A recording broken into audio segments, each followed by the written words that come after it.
따뜻한 햇살과 모든 것이 무르익는 여름에 시원한 바람과 같은 주님의 교회의 매일 말씀 묵상에 오신 여러분들을 환영합니다. 안녕하세요 성도 여러분. 6월 23일 금요일 말씀 묵상 시작하도록 하겠습니다. 오늘 묵상할 말씀은 사도행전 2장입니다. 37절, 38절 두 절 읽습니다. 37절과 38절입니다. 자, 같이 함께 합독하겠습니다. 그들이 이 말을 듣고 마음에 찔려 베드로와 다른 사도들에게 물어 이르되 형제들아 우리가 어찌할꼬 하거늘 베드로가 이르되 너희가 회개하여 각각 예수 그리스도의 이름으로 세례를 받고 죄 사함을 받으라. 그리하면 성령의 선물을 받으리니. 우리가 그저께부터 묵상하는 사도행전 2장은요 14절부터 40절까지 베드로의 설교를 기록하고 있습니다. 어제 묵상한 것과 같이 베드로는 성령 충만하여서 성령의 취하심을 받고 그 주위에 있는 많은 유대인들에게 복음을 전가하고 있습니다. 어제 마지막 말씀 26절 말씀 한번 보십시오. 26절 말씀에 보면 너희가 십자가에 못 박은 예수를 하나님이 주와 그리스도가 되게 하셨다라고 얘기합니다. 바로 유대인들이 십자가에 못 박은 그 예수를 그리스도 되게 하셨다는 거예요. 여러분, 그리스도가 바로 머사야입니다. 유대인들이 오랜 시간 동안 수백 년 동안 기다려왔던 그들을 정치적으로 또 경제적으로 또 모든 문제를 해결할 수 있는 그 머사야, 그 메시아가 베드로는 바로 예수였다라고 얘기를 하고 있습니다. 이 메시지를 듣는 유대인들은 바로 예수를 죽였던 당사자 그룹 아닙니까? 그렇다면 화가 날 수도 있는 거예요. 당신들이 예수를 십자가에 못 박여 죽었다는 것이죠. 그때 오늘 말씀이 이렇게 이어집니다. 37절 말씀 보십시오. 그들이 이 말을 듣고 바로 예수가 우리의 주고 바로 그가 메시아다. 바로 그 메시아는 경제적으로 정치적으로 우리를 해방할 그런 분이 아니라 그분은 우리를 죄에서 구원하실 분이시다. 바로 그 예수를 우리 유대인들이 죽였다라고 얘기를 하는 것입니다.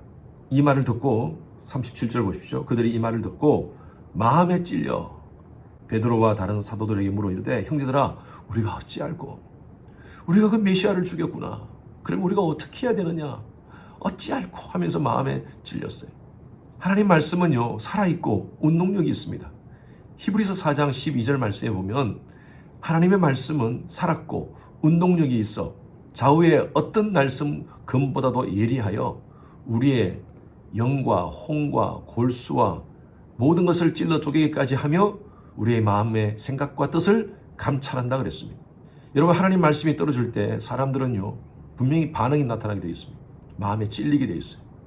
근데 찔렸을 때 두 가지 반응이 나타납니다. 바로 오늘 이 유대인들과 같이 마음이 찔려서 어떻게 할꼬 하면서 하나님 앞에 자백하고 통곡하면서 회개하는 사람들이 있는가 하면 사도행전 7장에 보면 스데반이 유대인들에게 복음을 선포할 때 바로 당신들이 유대인들이 예수를 십자가에 못 박아 죽였다라고 얘기했을 때 그들은 찔려서 어떻게 했습니까?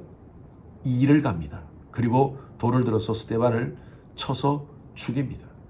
저도 말씀을 선포할 때 이러한 반응들을 간혹 보곤 합니다. 영적으로 목사는요 앞에서 말씀을 선포할 때 성도들이 어떻게 말씀을 받고 있는가 어떻게 반응하는가 다 보면서 설교를 합니다. 어떤 사람은 그 말씀이 떨어졌을 때 아멘 그렇습니다 주님 마음에 찔려가지고 회개하고 또 그 삶 가운데 변화를 경험하는 사람들이 있는가 하면 어떤 사람은요 아무 느낌이 없어요. 그냥 몸만 물리적으로 교회에 앉아 있을 뿐이지 머리는 딴 데 가 있는 거예요.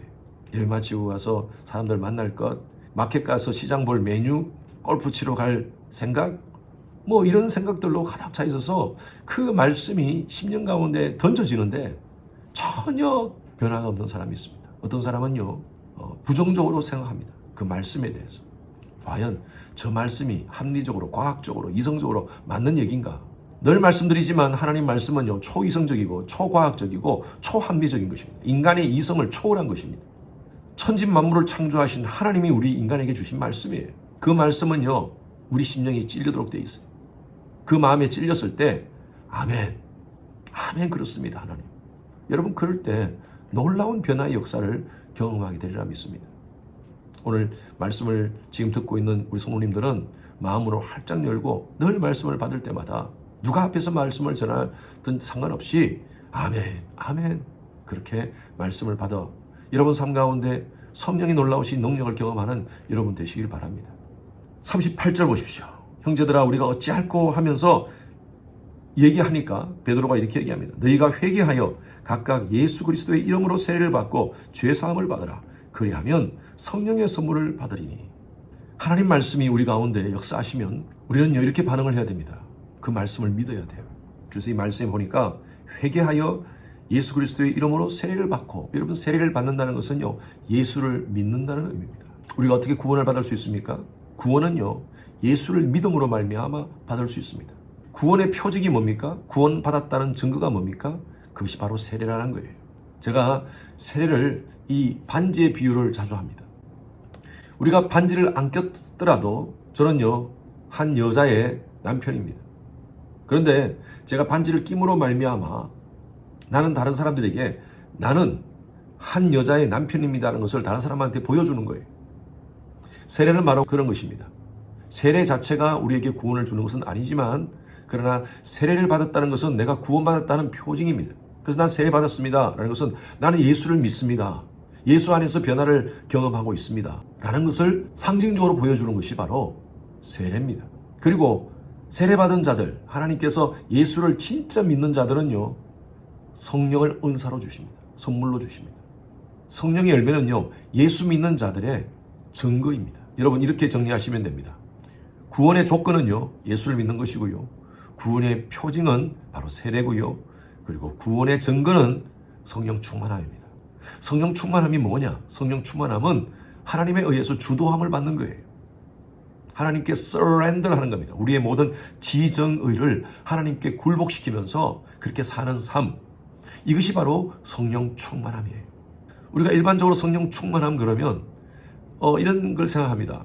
무슨 능력이 나타나고 은사가 나타나고 또 기적이 나타나고 방언을 하고 병고침의 역사가 나타나고 이것만 성령 충만함이라고 생각하시는데 그렇지 않습니다.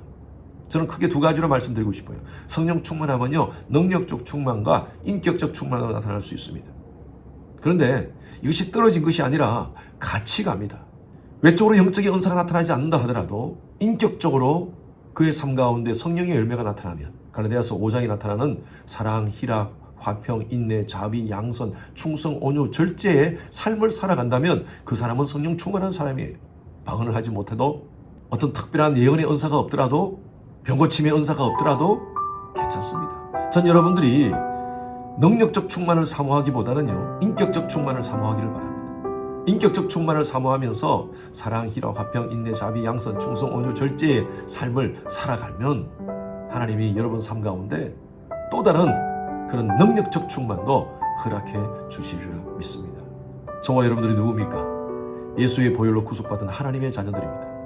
하나님의 자녀로서 성령 충만함을 받아서 여러분 삶 가운데 성령의 열매가 나타나는 그런 귀한 삶이 되시기를 주님의 이름으로 축원합니다. 기도하겠습니다. 주님 감사합니다.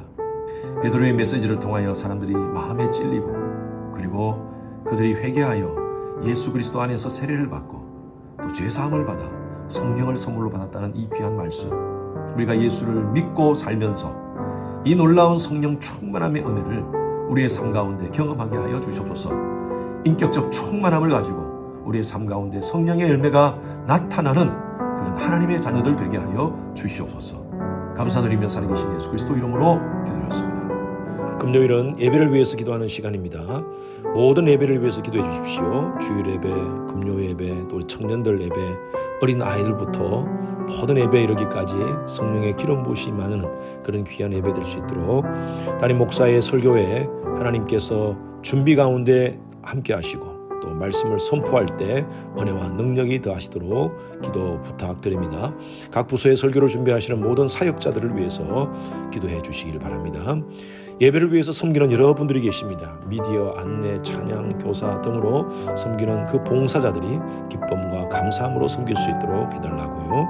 그리고 모든 예배자들이 성령과 지혜로 충만한 그런 예배 될 수 있도록 하나님의 임재가 가득한 지성소 예배가 될 수 있도록 하나님께서 함께 하도록 기도해 주시기 바랍니다.